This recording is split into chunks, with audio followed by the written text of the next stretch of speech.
Welcome to Lighten Up TV, enlightening, inspiring, and empowering humanity.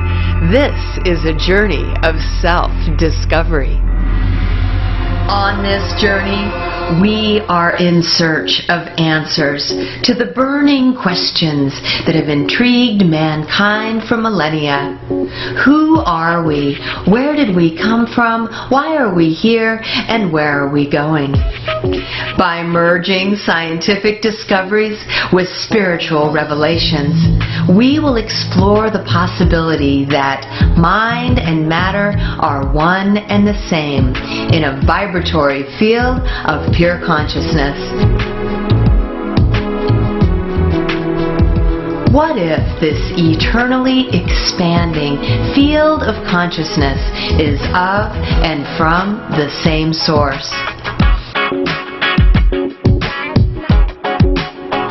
These revelations that we may actually share one mind in a unified field that expands into the cosmos has the potential to cause a powerful shift in the collective consciousness. On our fascinating journey, we will explore ancient legends, modern discoveries, and emerging truths about the spiraling creative forces that spun this creation into being. From spirituality to religion, superstring theory to the Big Bang, from gods and goddesses to angels and aliens, we will dive into the mysteries of creation. Are you ready to lighten up? Starring your host, Suzanne Ross, television personality and producer, inspirational author and speaker. She is a 5D truth seeker and spiritual pioneer on the front lines, raising the frequency of humanity.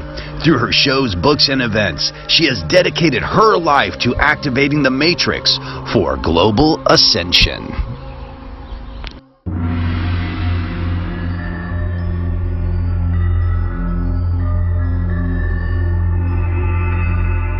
This leads me to this book, which is the actually my second book.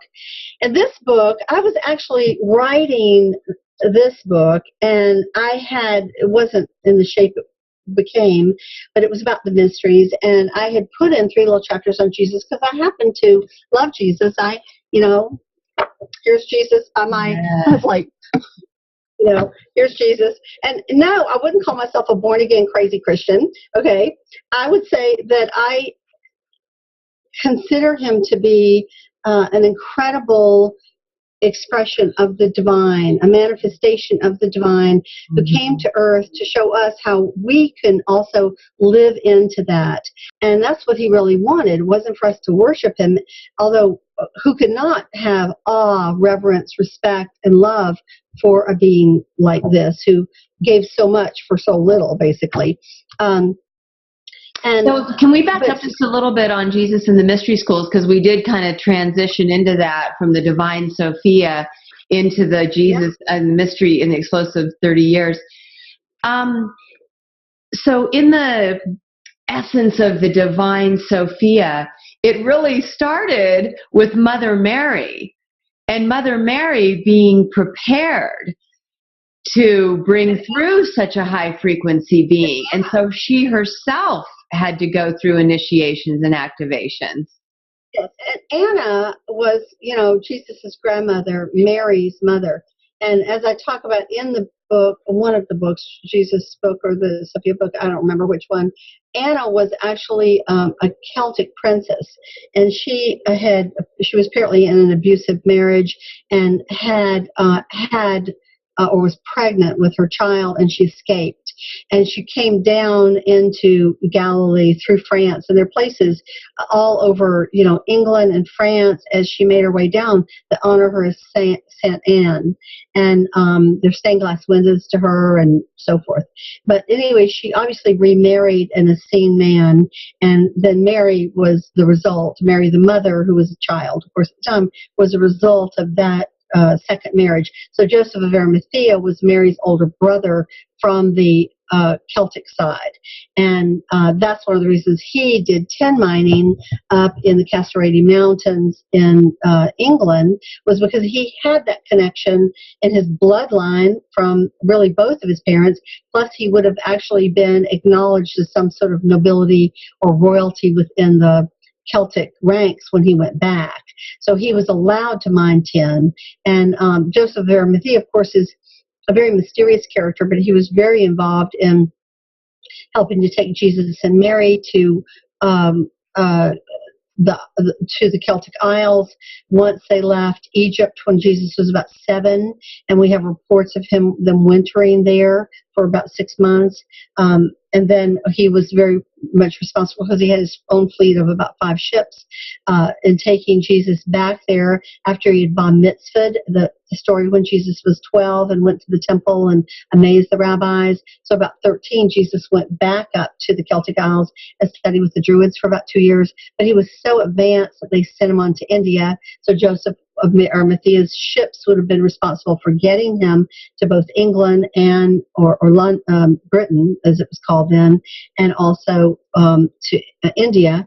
And then, of course, he became a man while he was in India studying, and he wound up going to the city of Rajagira, where he lived with the Buddhists for 6 years and was actually recognized as the second Buddha that the first Buddha had predicted would come. The first Buddha said a fully realized being will appear some 500 years after me. And of course, Buddha was born right around 500 years before Jesus.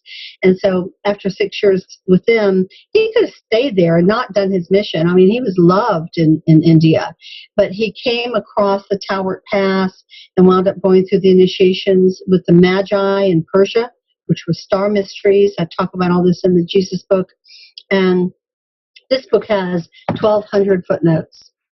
Most of my books have about 100 pages of back matter, bibliography, footnotes, glossaries, appendixes. I have Virgo moon, so, completely anal retentive. But, you have to laugh at yourself. But it's great. Each of them has about 100 illustrations. But I have done...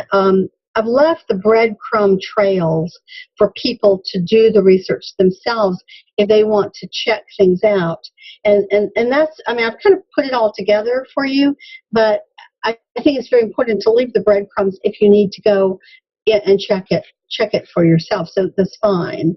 So I loved writing this book on Jesus. It took me 3 years. I was in the cave. This was the cave, my office.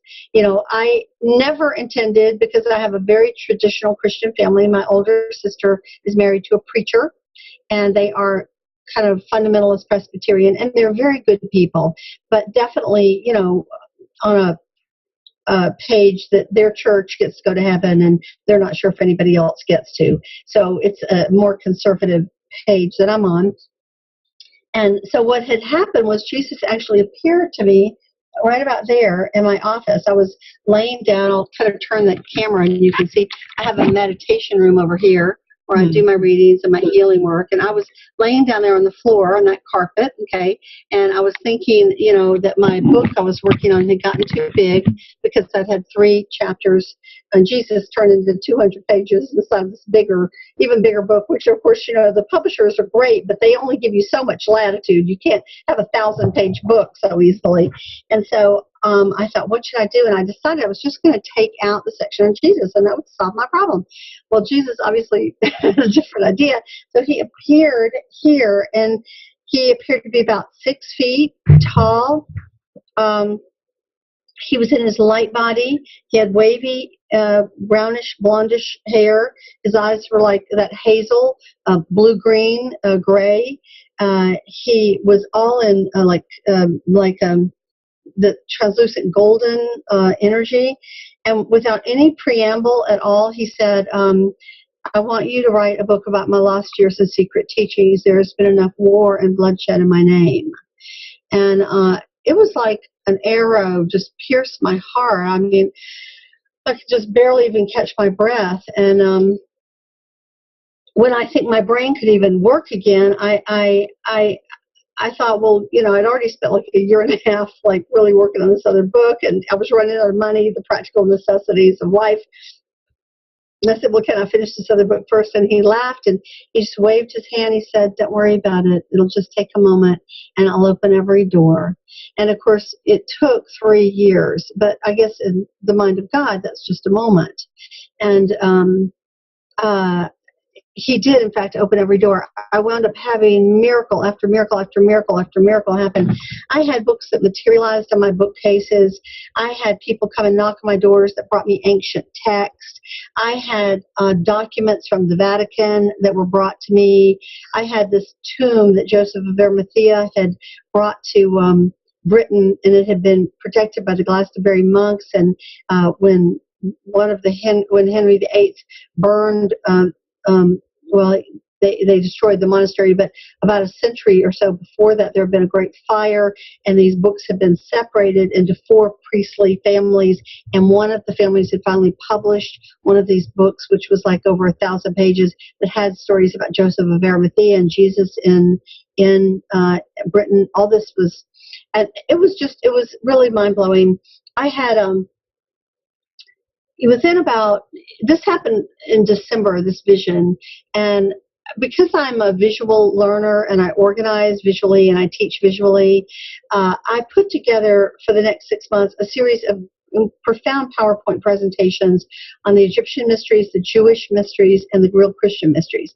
And then I started on the book in June, and within about 3 weeks, I realized that I had come across a discovery of the existence of the Great White Brotherhood, or whatever we want to call it, the Fellowship of Light, or whatever. Basically, the representatives of these higher dimensional masters, fifth dimensional masters, that were trying their best behind the scenes to help humanity to get on the right track.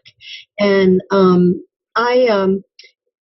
I discovered that they had 3 levels of initiation. The first was the healers. They wore green. The second were the historians and teachers. They wore blue.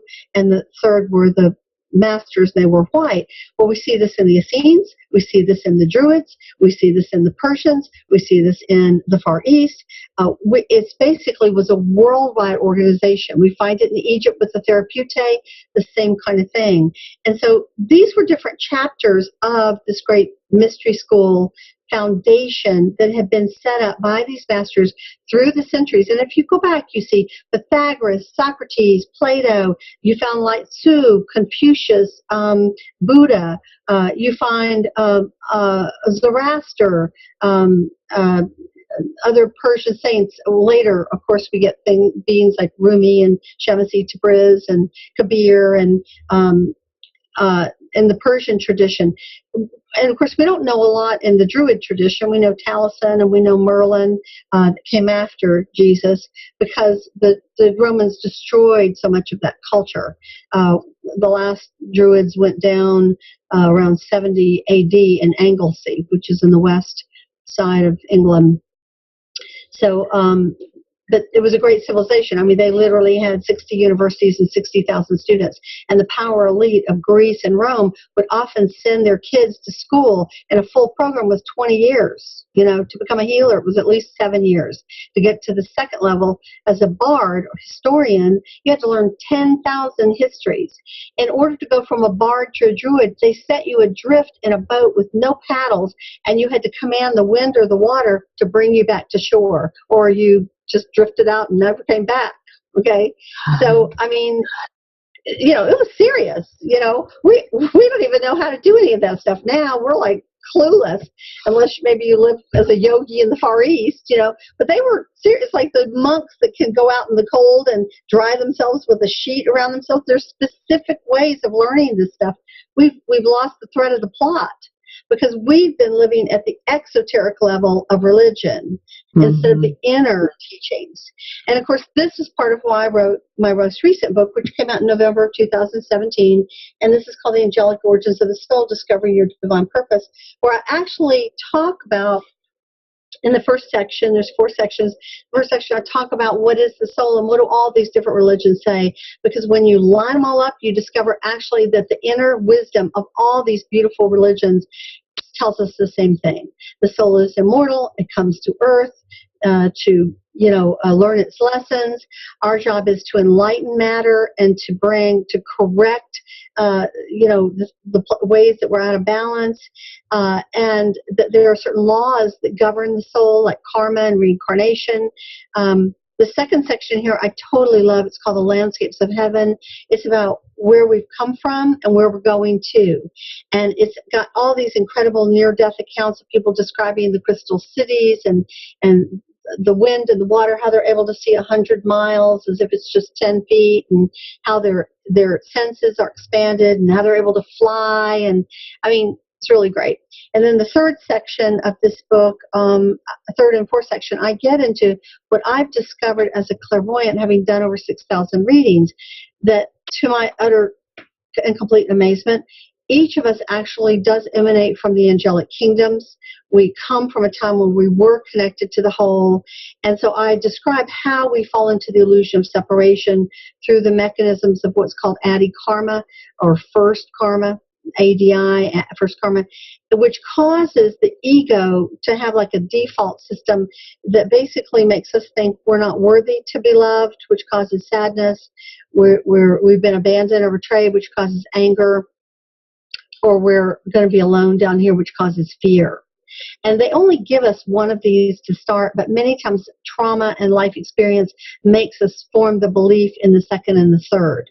And those are easier to get rid of than the one you were originally given, because it's related to the default of the ego drive. But if you reach a level of Christ consciousness or cosmic consciousness, a oneness, you begin to see the sacred in all things, and you begin to realize that you can't be alone even if you tried. You can't be abandoned even if you tried. You were one of the crazy volunteers that volunteered to come down on this roller coaster ride. Even though you might be whining and complaining about it now, you're the one who decided to do it. So you're not a victim.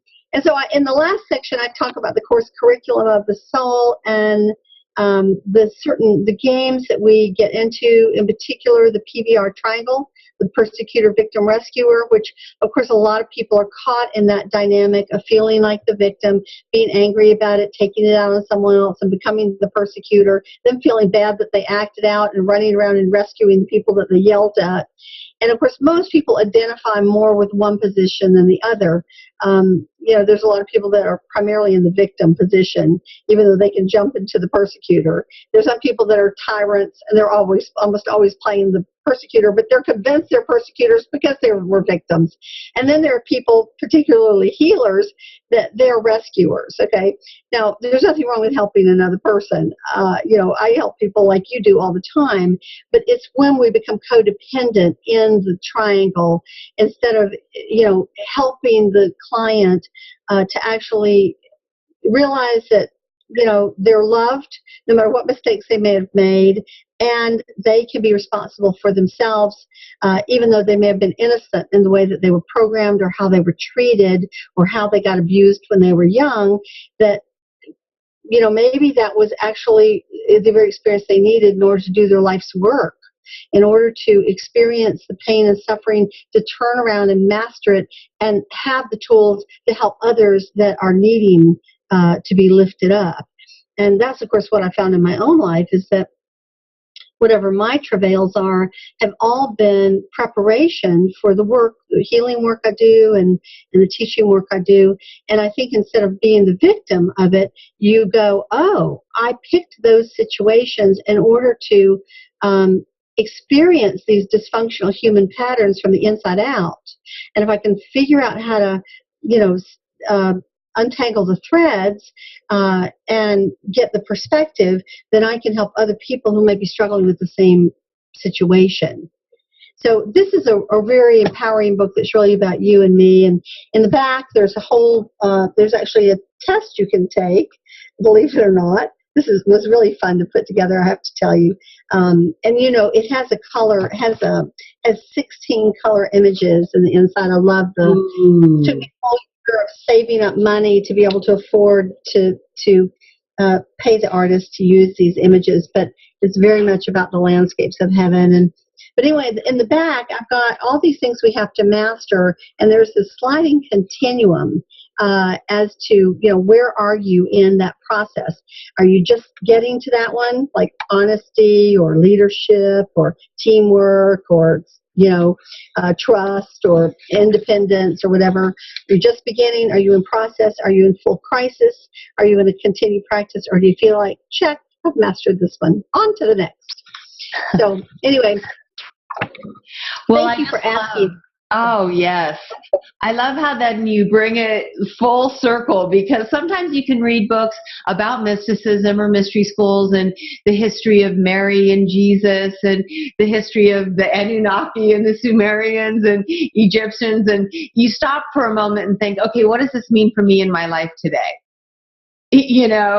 And you tell your readers exactly what it means for them in their life today, and how all of this ancient wisdom and knowledge applies to their lives today, and how that they can use it to engage more fully in their existence right here and now. And then, just like you said, empowering. You're really empowering people to step into the truth of who they truly are as an immortal soul here on a divine mission. So bless you for bringing that around and really grounding it in for people in their lives today to make it really meaningful and purposeful. I often think of it as the karma meets the dharma. And in this case, karma, the way I'm using that term, is the difficulties, the challenges that we all have. I mean, no life is without challenges. The dharma is our mission. And so a lot of times, I've seen this in all the thousands of readings that I've done for people.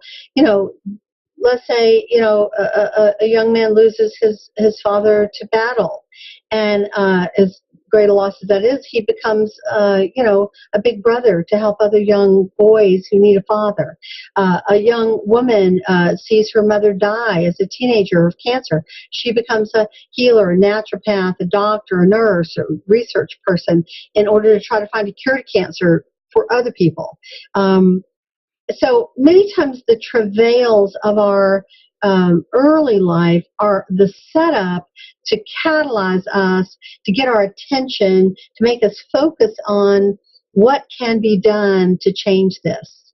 And this is how we find our path of service. And we all have a path of service. And for some people, it might be as simple as raising children, or but for others, it's a teacher, a fireman, a policeman.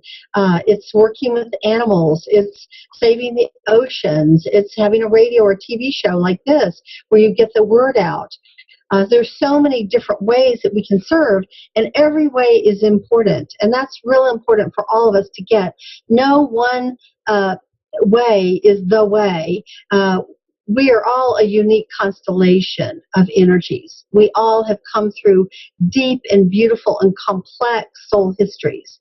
And who we are today, if we're willing to claim it, is kind of an amalgamation of some of those wonderful qualities. And the more we can become aware of our soul history, which I know you deal with soul history just like I do, and the more we can integrate it and use it for our mastery in the present lifetime, the more access we have to the depth and breadth of who we are to do our work in the world. Yes, and I think as we tune into those higher dimensional aspects of ourselves especially, it raises our own frequency right here and now, and like you said, gives us access to more of our Akashic records, and we just become a bigger and more capable, empowered, and knowledgeable being, and of course that applies to being in service. We can be of greater service to humanity and even the greater cosmos as we expand into these other aspects of who we're expressing. And I think a lot of people, the people who will be listening to your show, for example, probably most of these people are people who have a yearning. They have a sense, they're either in their purpose already, or they're being drawn to their purpose, or they're looking for their purpose in order to more fully live into the fullness of who they are. And, this is one of the things I think that I see when I do readings for people is I can sort of look at their soul themes. You know, some people have been healers more, some have been in the arts more, some have been warriors more, some have been teachers more, some have been statesmen or philosophers more. And so, you know, sometimes they've come in to use their strengths and to continue that journey in our time. Other times they're like, you know what, I've been a warrior. I've been a warrior. I don't want to do that anymore. I want to do something different. And how come everybody else is better at art? Well, because those people spend a lot more lifetimes at art. So now it's time for you to begin to develop your music or your art, and be patient with yourself. You know, be kind to yourself. You know, everyone doesn't, you know, wind up being Mozart at age 5. Mozart, I'm sure, was a musician in many lifetimes to come in and play the piano at 5 years old. So you see, especially on the TV now, all these shows about the young geniuses and American Idol and The Voice, and there are people that just, I was watching American Idol last night, 15-year-olds that are like, oh my God, I'm thinking to myself, what was her last incarnation? She must have been a singer, you know. But I mean, some of these young kids are coming in and they are, you know, teens and 20s. They are so remarkable. And some of them are very advanced, like these kids that are doing the protest over the gun violence, the ones that are standing up for money and for education schools. I mean, I take my hat off to them. They're a lot of advanced and master souls, even though they're young in their age. These are the indigos and the crystals that have come in to say, this world is not going in the right direction. We have got to change it. And they're not being bought or bribed by money, lobbyists, politics, you know, scandals and all those things, because they're not in that world yet. They're being supported by their parents so they can speak truth to power. And it's about time. I mean, I'm on their team.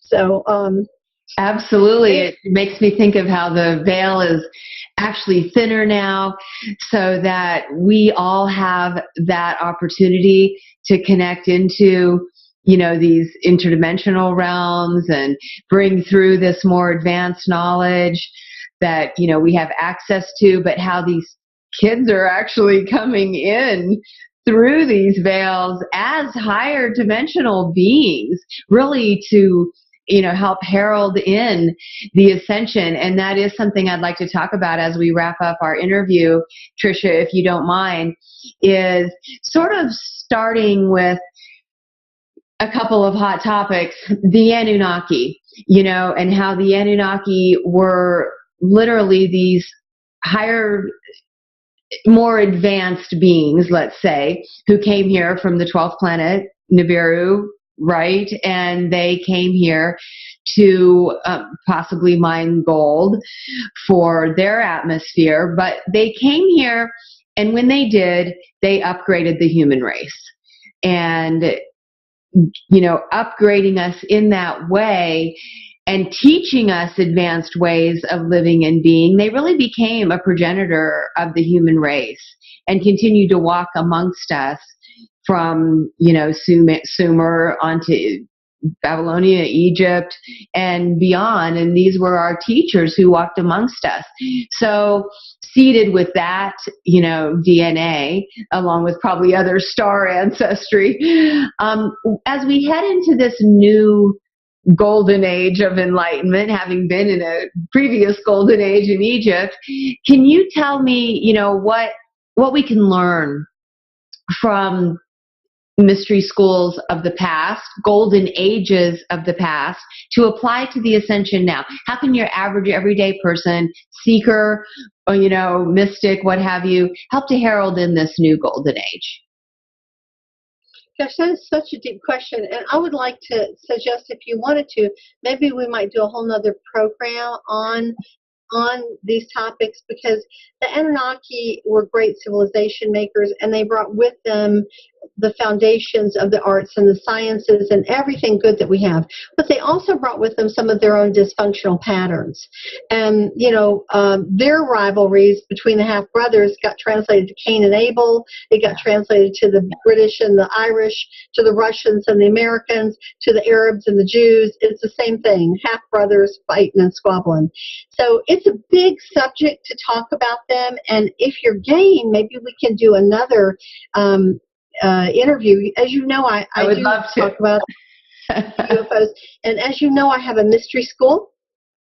So I've created, I've been teaching in person for 14 years, but after so many years of people asking me if I'd create an online class, if you look on my website, you'll see the mysteries, and there's a drop down with all the online classes, and there are 12 of them, and it's best to do them in order. But I send them as PDFs so you can actually study. You can print them off yourself, study in your own speed, your own time, and then when you're ready, order the next one or order the next 3 or whatever. I always do a discount. Like if people order one, it's $99, but if they order 3, it's $225, so they save $75, and it's always easier for them that way. And then they can take their time and they're referenced to one another, although they stand alone.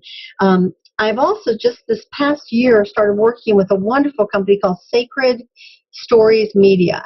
And they have a book publishing division. They have podcasts. They have telesummit conferences, like online classes. And they asked me to put together a class on the lost years of Jesus and his secret teachings, which actually they only offer for 1 month. It was offered in December, and they'll bring it out this coming December. Right now, you actually can order it if you're interested. But there's also a new class that's just been offered that I created about Mary Magdalene and the return of the divine Sophia, or the divine goddess, the divine feminine. And that's a 6-part class, and it's only going to be offered until about April, maybe 18th or 20th, something like that. That's on my website too, and you just click on it, tells you about the class. You can go to the link. You can watch the first module for free. This is one of the things that's amazing, and it's an hour and 15 minutes, so it's just totally free. You can watch that, and if you love it, you can go, hey, sign me up. I want the class. That's great. So, and I'm going to do one this summer on the Great Spiritual Mysteries. So I'm in June. I'll come back from my travels and really roll up my sleeves, and hopefully we'll launch that one by August. And that will have to do with the Philosopher's Stone and Hermetics and Thoth and the Egyptian Book of the Dead and 7 Principles of Hermetic Law and all that. So these are huge bodies of work that take me about 6 weeks of doing nothing except using my wrist and my mouse and working. But they're important because I think that all of them, like the books, are foundational in terms of walking you through hidden histories and making them relevant to the now, and how the gods are linked to the present, how we've inherited wonderful things but also dysfunctional things that have been laid into our society, like the patriarchal system, which is very hierarchical. Divine right of kings to rule. That was because the gods put certain people in charge. And, even when the gods moved away, the people who were in charge wanted to continue to be in charge. And so we have an oligarchy or a hierarchy. And so you have the workers at the bottom, the servants and the slaves, and then, some middle class, and then you've got the top elite. Well, we've got the same thing now, even though we've been working for centuries to get rid of the caste system. We don't have to have a caste system. We can be anything we want to be. But, the power elite don't really want to give up their power. And so, unfortunately, they're not always the wise leaders that we would like them to be. We pray for them. Yeah. But hopefully, hopefully some of the wiser ones will start getting in power so we can be making wiser decisions for our planet and for our world. Right. We can all come together in this unity consciousness, though. I really feel like even though they're powerful and they have the majority of the money, we have power in numbers because there is much more of us than there are of them. So if we rise up, and make ourselves more powerful, just through all of that you're doing and creating, your books and your workshops and your classes. All of this makes us much more empowered. And when we awaken this dormant DNA and we start activating it, we're powerful beyond belief. And no amount of money can be more powerful than what we can do when we do that. Well, part of it, I think what is also happening in our time is that there is a ejection from the center of our galaxy right now, and it's happening not just in our galaxy but several other galaxies, that is sending out a wave that will, it's like a download from the universal mind that will affect the suns, and the suns, the frequency of the light energy around the suns affects the planets. And so as these new codes come into our sun and are radiated out to our planet, it begins to awaken humanity. And it also has power to begin to advance our DNA subtly but slowly, which is one of the reasons why we have so many movies about mutants and, the X-Men and special abilities. Well, these are abilities that are dormant within us, and in some cases they're being activated. And of course, if the power elite tries to round up all those people and use them for military advantage, then it's not good.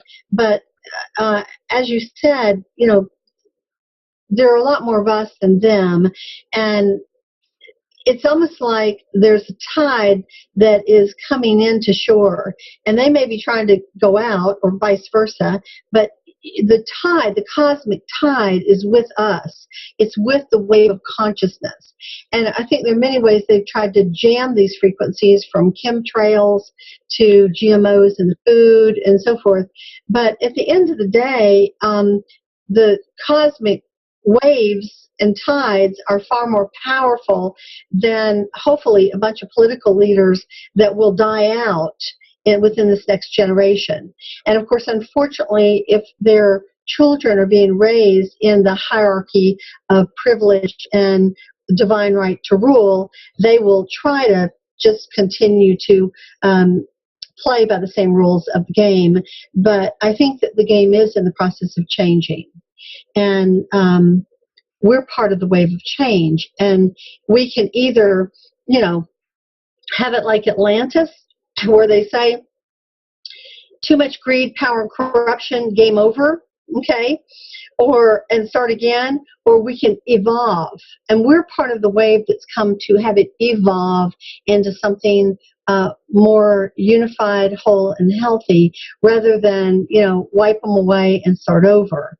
Nobody really wants to see that happen at a galactic level or a planetary level, So this is why there's so many volunteers that are coming down here now, I think, in order to wake up the world from within the system and change it slowly but powerfully in the right direction.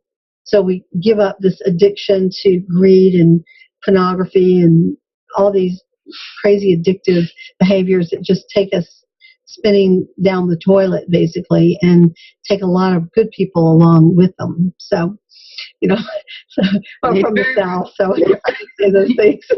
Yes, it's very reassuring to know that no matter what someone's life condition may be, like you said, children, of the privileged, even so, these powerful cosmic waves, and they're not just going to raise the light frequency. These are encoded waves that have, this advanced ability to ignite the divine spark within us, awaken that dormant DNA. So people are going to be awakening left and right, whether they like it or not. They will have the opportunity to make some conscious choices about which way they decide to go. But for us, right here and now, we can make a conscious choice to start awakening and engaging in those activities that will be conducive to our own spiritual advancement and also help us be in greater service to humanity, to raise that frequency of the collective consciousness for global ascension. Bravo. I'm right there with you, girl.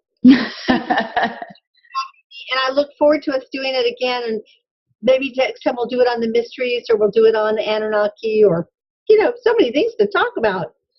There are so many things, and I would love to have a second interview with you, Tricia. This has been so incredibly fascinating, and I just feel so blessed that you had the time and the intention to come forward and, really engage in a colorful conversation to enlighten, empower, and ignite humanity. So thank you so very much. I truly appreciate it. My pleasure. God bless to all of our listeners out there, and happy spring 2018. Yes. Thank you all so much for joining us. And remember, live well, love life.